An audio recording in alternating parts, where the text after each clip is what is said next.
Bonjour à toutes et à toutes. Une petite réflexion à propos de la Teshuvah.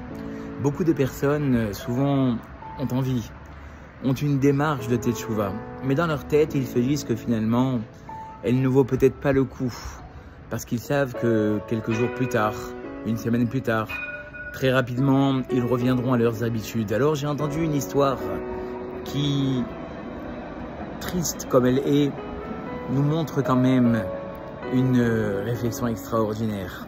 C'est un rave qui, malheureusement, doit subir l'atroce épreuve de perdre un enfant à l'âge de 3 ans. Et durant la semaine où on est venu le consoler, sont entrées 2 personnes tatouées, les cheveux longs.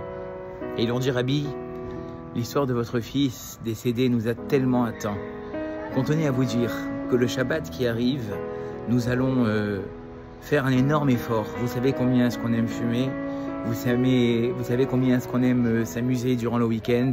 Ce Shabbat, nous le prenons entier à la mémoire de votre fils. Et là, le Rav, dans un élan d'amour, les a pris, les a enlacés. Il leur a dit: merci, merci pour ce que vous avez fait pour l'âme de mon fils. Je ne pourrais pas vous remercier tellement c'est gentil ce que vous faites. Et ils sont repartis. Un peu plus tard, un des amis du Rav est venu le voir et il lui a dit: mais je comprends pas. Pourquoi tu tenais tellement à ce Shabbat de ces personnes? Finalement, la semaine prochaine, ils reviendront à comme ils étaient. C'était pas une vraie tchouva. Alors le Rav a regardé son ami droit dans les yeux et il lui a dit: écoute-moi bien, si maintenant on m'aurait proposé, on m'aurait donné la possibilité de revoir ne serait-ce qu'un seul Shabbat mon fils, est-ce que j'aurais refusé? Quel privilège ça aurait été pour moi de voir mon fils, même un seul Shabbat.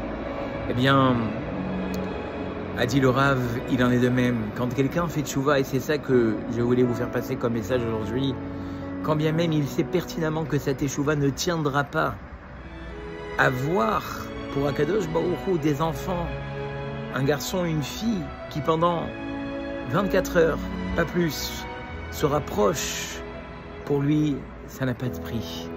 Donc n'hésitons pas, Rabotaï, dans toutes ces démarches de teshuva, quand bien même elles ne tiendront pas longtemps, quand bien même elles sont amenées à s'atténuer, pour Akadosh Baruch Hu, il n'y a pas de prix à ce genre de teshuva. Je vous dis à très bientôt pour un nouveau Sefer Torah.